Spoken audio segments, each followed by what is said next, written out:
got so much motherfucking design on right now. Bring it down, bring it back, make it clap. I got 3 old guys, I'm the bitches on the line, you know. Assalamualaikum warahmatullahi wabarakatuh. Halo semuanya, perkenalkan nama saya Nazma Zahida dengan NIM 222111061. Di sini saya akan mempresentasikan tugas akhir semester mata kuliah Filsafat Hukum Islam yang bertemakan tentang pergeseran makosid syariah dari klasik hingga kontemporer. Langsung saja masuk pembahasan yang pertama, yaitu mengenai definisi makosid syariah itu sendiri. Secara bahasa atau lugawi, istilah makosid syariah terdiri dari 2 kata, yaitu makosid dan syariah.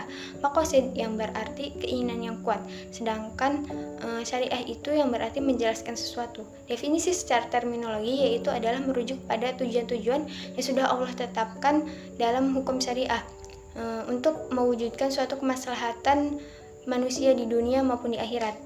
Para ulama mendefinisikannya itu sebagai makna-makna yang sudah terkandung dalam sebagai besar atau seluruh hukum syariah. Selanjutnya yaitu adalah makosid syariah menurut Imam Asy-Syatibi. Menurut beliau, tujuan syara menetapkan hukum adalah untuk memelihara kemaslahatan manusia sekaligus untuk menghindari kemafsadatan baik di dunia maupun di akhirat. Nah, kemaslahatan ini oleh beliau dibagi menjadi suatu sudut pandang. Yang pertama ada makosid asyari dan makosid al-mukallaf. Makosid syar'i itu dibagi menjadi 4 aspek. Yang pertama, al-qasd asyari fi wad'i al-syariah, yaitu yang menyatakan bahwa Allah menurunkan syariat untuk mengambil kemaslahatan dan menghindari kemudaratan. Dalam aspek ini terdiri dari 3 tujuan syariah. Yang pertama adalah kebutuhan daruriyat, yaitu yang melibatkan pemeliharaan kebutuhan esensial seperti agama, jiwa, akal, keturunan, dan harta. Nah, yang kedua yaitu adalah kebutuhan hajiyat, yaitu kebutuhan sekunder, di mana jika tidak terpenuhi tidak mengancam keselamatan tetapi menyebabkan kesulitan.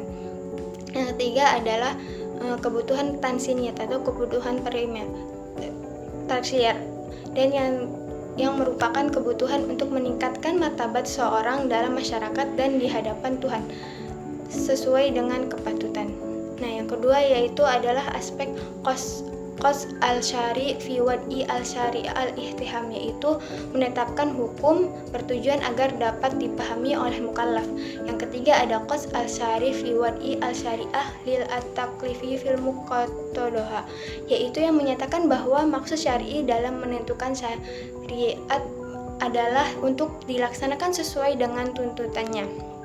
Yang keempat adalah qad syari fi dukhul al-mukallaf tahta ahkam al-syariah, yaitu mengacu kepada sebuah pernyataan mengapa si mukallaf itu melaksanakan hukum syariah, yaitu karena untuk mengeluarkan mukallaf dari tuntunan dan keinginan hawa nafsunya sehingga ia menjadi seorang hamba yang ikhtiaron bukan yang intidaran. Setelah itu makosid syariah menurut Jasar Audah. Menurut beliau ini itu lebih kepada sebuah pendekatan sistem. Nah, pendekatan sistem itu terbagi menjadi 6. Yang pertama ada sifat kognitif atau cognitive nature, yaitu yang dimaksudnya adalah watak pengetahuan yang membangun sistem hukum Islam. Yang kedua yaitu adalah willness. Willness itu adalah bahwa setiap hubungan sebab akibat harus dilihat sebagai bagian dari gambaran keseluruhan. Yang ketiga adalah openness atau keterbukaan, bahwa sebuah sistem yang hidup maka ia pasti merupakan sistem yang terbuka. Bahkan sistem yang tampaknya mati pun pada hakikatnya merupakan sistem yang terbuka. Yang keempat yaitu adalah interrelated, yaitu sisi sistem yang memiliki struktur hierarki, di mana sebuah sistem terbangun dan subsistem yang lebih kecil di bawahnya. Yang kelima adalah multidimensionality, yaitu sebuah sistem bukanlah terikat antara satu dengan yang lainnya. Yang keenam adalah purposefulness, yaitu setiap sistem memiliki output. Output inilah yang disebut dengan tujuan yang dihasilkan dari jaringan sistem itu. Nah, perbedaan antara teori makosid klasik dan kontemporer yaitu adalah yang pertama bisa dilihat dari hifdzul nasl, yaitu menjaga keturunan, menjadi sebuah kepedulian yang lebih terhadap perlindungan intuisi keluarga. Yang kedua adalah hifdul akal, menjaga akal menjadi sebuah melipat gandakan pola pikir dan research ilmiah. Nah, yang ketiga adalah hifdul iradah atau menjaga kehormatan, menjaga jiwa atau hifdun nafs, yaitu menjadi sebuah menjaga dan melindungi martabat kemanusiaan dan hak asasi manusia. Nah, yang keempat adalah hifduddin, yaitu menjaga agama menjadi suatu yang menjaga dan melindungi, menghormati kebebasan beragama dan kepercayaan seseorang. Dan yang kelima yaitu adalah hifdumal, menjaga harta, yaitu menjadi sebuah yang mengutamakan kepedulian sosial, menaruh perhatian pada pembangunan ekonomi dan kesejahteraan manusia. Oke.